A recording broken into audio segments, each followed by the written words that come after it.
The name of the development is Grand Reve. It actually means dream big. And so we held on to the idea and held on to the dream since 2014. And now it's, you can see it's crystallizing.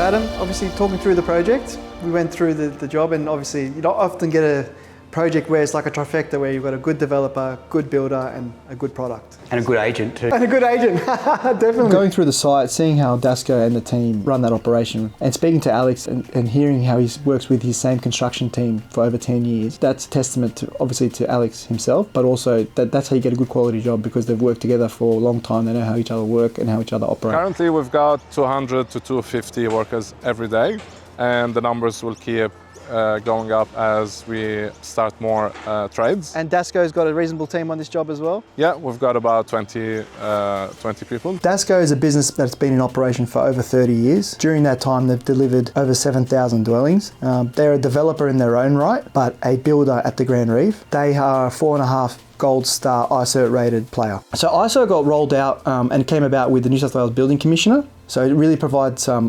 confidence for the buyers to know what they're buying in. And how that's happened is Equifax, who's a third party, is come in to audit those businesses and basically give them a rating based on their systems, their procedures, their quality management plan, their financial setup, and ultimately it's to provide comfort to the consumer based on this information that they have. The construction setup there, you've got two buildings. There's one LeBur tower crane, that's a very busy crane that services both buildings. That also gets supplemented with mobile cranes as needed for material. On each tower there is a tower boom. A tower boom is a boom that's used on top of the building, on the structure as the building's going up, to place concrete on that level. The reason they have tower booms and not a mobile boom pump is purely because the mobile boom pump can't reach the top of that structure. It might reach the first couple levels, but as it starts to go up, it's not going to get to the top. So they use those tower booms that climb as the building structure is going up. So it's essentially like a tower crane. So it gets attached to the footing on the slab on ground, and then we just jump it up every 3 levels, and it keeps going up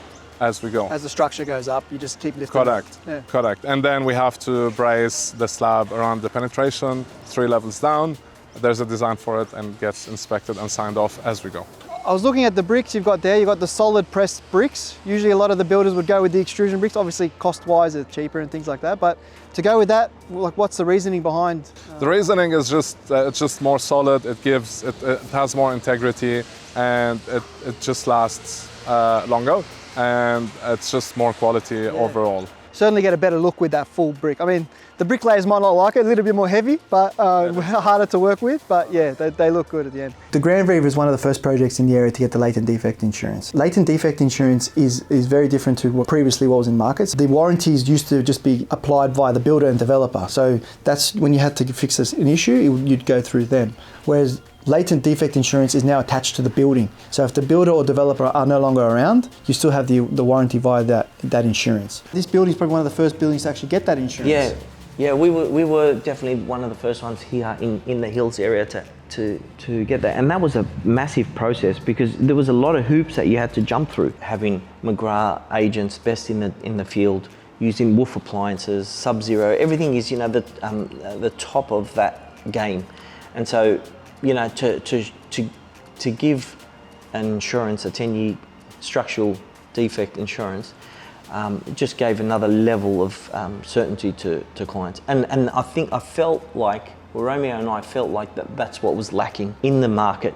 Just a level of security, level of certainty that, you're getting something that's value for money. And I feel that, especially in this area, we've been knocked around and kicked around with some of the bad publicity, and I felt that people needed something that, just to kind of revive that trust. In terms of Sam's eye for detail, it's been a pleasure to work with him. He's come from a background of doing high-end luxury homes for some 30 years here in the Hills area. And he wants to replicate that into the development in the apartment building as well. So when we used to develop, we used to get offered the standard builder's package in terms of appliances, which is oven, cooktop, range hood, dishwasher. Speaking with Sam and coming from his luxury home developments in the past, he would not not put up and would not accept that level. So he went with sub-zero fridges, Wolf appliances, which was, in his view, he wouldn't think it's overcapitalising. He believes that the area deserves it and the people deserve that, and that's what his vision has come through with that.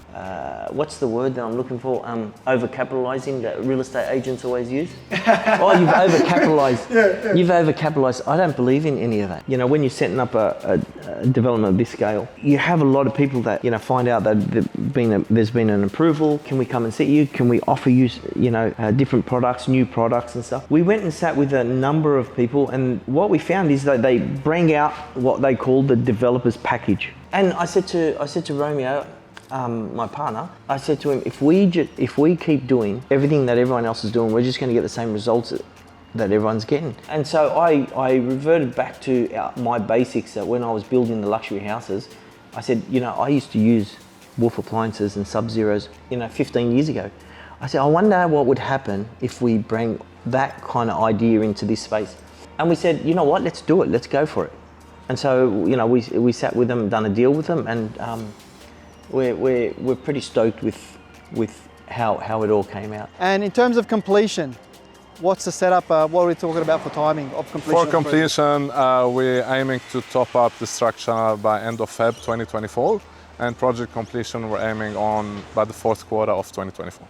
Such a long journey to bring a project like the Grand Reve to life. Starting from the acquisition of the site back in 2014, it's great to see these 185 apartments being constructed in the heart of Castle Hill. Fantastic achievement and well done to Kassis Homes, DASCO and McGrath projects. And congratulations to all the buyers who have purchased into the Grand Reve. Look forward to the completion of this project at the end of 2024.